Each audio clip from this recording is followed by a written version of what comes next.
Okay, this video is going to be a how to draw using lines and shapes. We're going to be drawing an explosive firecracker.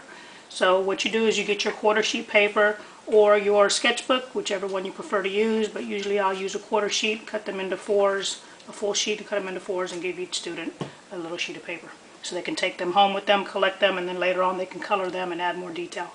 So the first thing we're going to do is in this corner here, you're going to draw two parallel lines. And two short parallel lines in this corner. This shows cross curriculum where math is involved.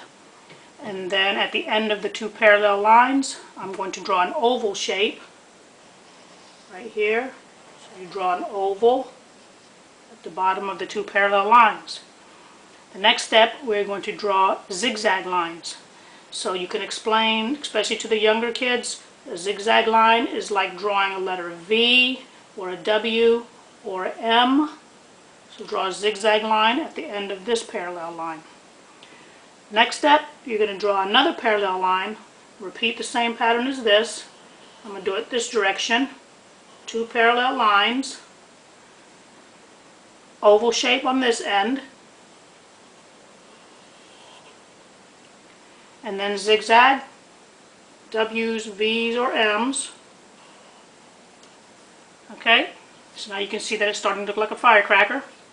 On this end of the oval, I'm going to do a wavy line. So it's almost like an S shape, but backwards S shape, do a wavy line.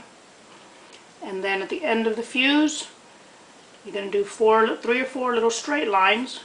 This represents the spark. And then in between the two pieces of firecracker, I'm going to do another zigzag line. Again, letter V's, W's, or M's. That represents the explosion, and then I will repeat it again at the bottom. These W's and M's, and there is your firecracker, explosion firecracker. So, like I said, you could add more detail, but this shows you how you can draw with lines and shapes, basic drawings, and then you can color it however you want with color pencil or crayons, and there's your explosion firecracker.